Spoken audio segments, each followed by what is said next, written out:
Bienvenidos amigos oyentes al programa Los Compositores y su Música por el maestro Rodolfo Pérez González. Maestro, bienvenido a esta cita semanal. Hoy el compositor invitado es uno de los famosos del apellido Bach, tal vez de los más importantes en la música, el Johann Christian Bach, conocido también como el Bach inglés. Sí, lo conocieron también como el Bach de Milán, donde caía. Ser hijo de Bach era una cosa muy complicada, yo creo que era bastante difícil, y más en el caso de Johann Christian, que era el último, el menor de todos los hijos de esa abundantísima cosecha que fueron los 21 hijos de Juan Sebastián Bach. De dos matrimonios. Dos matrimonios. Este fue el último del segundo matrimonio. Bach cuando enviudó de Ana Bárbara, tenía 13 hijos. Mejor dicho, habían tenido 13 hijos. Sobrevivían muy poco realmente. La mortalidad infantil era espantosa en Europa en aquella época, sobre todo en Alemania, donde las costumbres eran un tanto extrañas. La gente tenía la idea de que a los niños no se les podía amamantar, que no podían probar la leche y ciertas cosas, los alimentaban con agua. Total que los muñitos a los 15 días, cuando empezaban a darles comida, ya se habían muerto. Los habían matado la inanición, la desnutrición. Esa gran prole que tuvo Juan Sebastián Bach, y en su segunda esposa con Ana Magdalena, que fueron 7. El último de ellos fue Johann Christian, que nació pues naturalmente en Leipzig, donde estaba residenciado desde el año 23 el maestro Juan Sebastián. Este nació en el año 1735. Es decir que tenía 15 años cuando su padre murió. Era un muchacho ya hecho y derecho. En realidad los Bach eran gente muy seria, y todos los hijos, naturalmente, dentro de esa tradición artesanal de los alemanes, era muy corriente que los hijos estudiaran la profesión del padre y estaban en permanente contacto con todas sus actividades.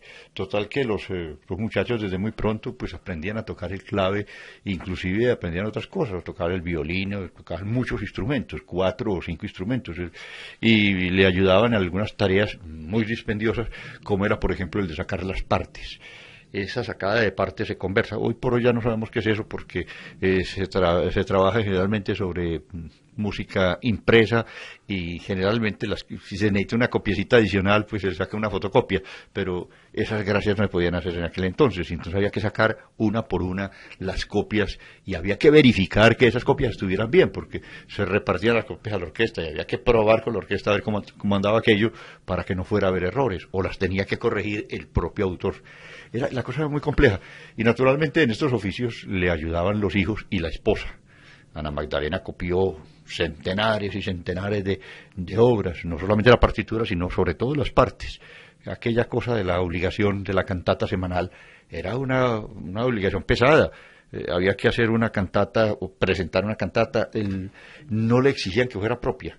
No les importaba mucho a los señores del ayuntamiento, que eran sus patronos. No les importaba mucho que la cantata fuera o no fuera autoría de Juan Sebastián. Le interesaba sí que fuera. Mejor si era, pero no era una exigencia. Si él no tenía una cantata o no la había podido escribir sobre el tema de la fiesta, pues simplemente echaba mano de alguna de su primo, de Juan Cristóbal, o de algún otro de los grandes compositores antecesores, y presentaban esa. Pero había que ensayarla, y había que trabajar con el coro, con la orquesta, con los solistas, con toda esa gente. Esta cosa pues naturalmente metía a los niños desde muy pronto en una gran actividad musical, y este fue el caso de Johann Christian Bach. Johann Christian Bach, de todas maneras, cuando murió su padre, hay una repartición espantosa de las cosas y los hijos y todos los bienes de Juan Sebastián. Los manuscritos, hay que pensar en aquella obra gigantesca, esa obra maravillosa, en manos estaba sin editar. De Juan Sebastián se habían editado 2 o 3 cositas, pero eso era lo menos importante. La mayoría de unos cuadernos, unos arrumes de manuscritos que cayeron, algunos en manos de los hijos serios, algunos también en manos de otros menos serios, como fue el caso de Friedman. Friedman era un tipo que era muy buen músico, pero mejor que músico, mejor copa. Era un tipo de esos que vivía de guayabo en guayabo, como los toches. Ese señor era un bebedor tenebroso. Y naturalmente era un irresponsable de la misma medida. Este señor fue quien puso patas a muchas de las cantatas de Bach, porque al morir el padre se hizo un inventario, y ese inventario pues daba 6 anualidades de cantatas. Anualidad quería decir el ciclo completo del año de cantatas, todas las cantatas del año. Había 6 ciclos. Y cuando en la actualidad nosotros hablamos de que tenemos 190 cantatas, pues con mucha dificultad, inclusive después de haber sacado un poco de cantatas y órdenes espurias, vemos que lo más que quedó, que sobrevivió a la irresponsabilidad de Friedman, fue más o menos la cuarta parte, es decir, que se tiró todo. Otras obras escaparon. Los hijos se repartieron. Carl Philipp Emanuel era tal vez el hermano, más bien hermanastro, era hermano medio, pero era el que mejor situado estaba, y vio que pues el pequeño tenía un talento que entre los Bach era muy difícil no llamar la atención por el talento musical en la casa de Bach. Pero de todas maneras el hombre tenía muy buena disposición, y él lo quiso llevar consigo a Berlín, donde era maestro de capilla. Ya pues por muchos años fue maestro de capilla en Berlín, con aquel maestro de Federico que era flautista y que le paraba muchas bolas a la parte musical. Con él estudió hasta que cumplió 21 años, es decir, estuvo desde el año 1750, que fue el año de la muerte de Juan Sebastián, su padre, hasta el año 1756. En ese año él consideró que ya pues estaba suficientemente formadito, y que a él le gustaba mucho la ópera, cosa muy palabra fea en la familia Bach, era una palabra casi grosera, era una salida de tono dentro de la familia. Un Bach dedicado a la ópera era inconcebible. Él se fue a Italia, y parece, porque no hay mucha certeza, que estudió con el padre Giambattista Martini. El padre Martini, que era una de esas glorias universales, era como el depositario de todo el talento y todo el conocimiento musical que se podía tener en la época. Era la persona a quien todo el mundo recurría cuando tenía alguna dificultad o algún problema. Escribía al padre Martini y consultaban problemas con él, y él se los resolvía como la Biblia. Con él, pues unos estudiaron, otros no estudiaron, pero sí dijeron que habían estudiado. De todas maneras, era una cosa que daba mucho prestigio el estar con el padre, haber estado con el padre Martini.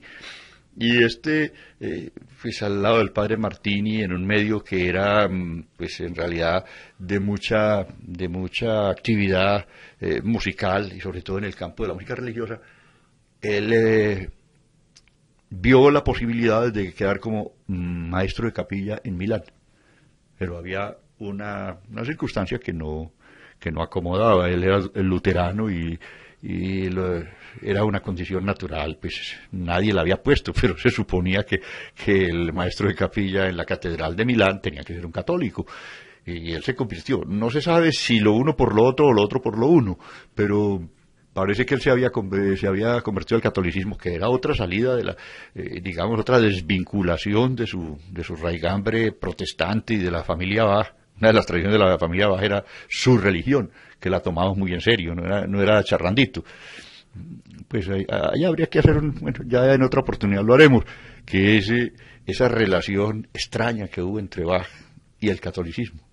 Yo creo que en el fondo de su alma el maestro Juan Sebastián era católico, y lo demostró en muchas cosas. El Magnificat es un testimonio más grande que 8 libros que hubiera escrito, y yo creo que la misa en sí menor es suficiente. Inclusive le costó muchos problemas, porque dijeron que se había salido de la norma protestante. Eso al fin y al cabo, en el fondo, ya en ese verdadero fondo de ahí no hay diferencias.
Thank you.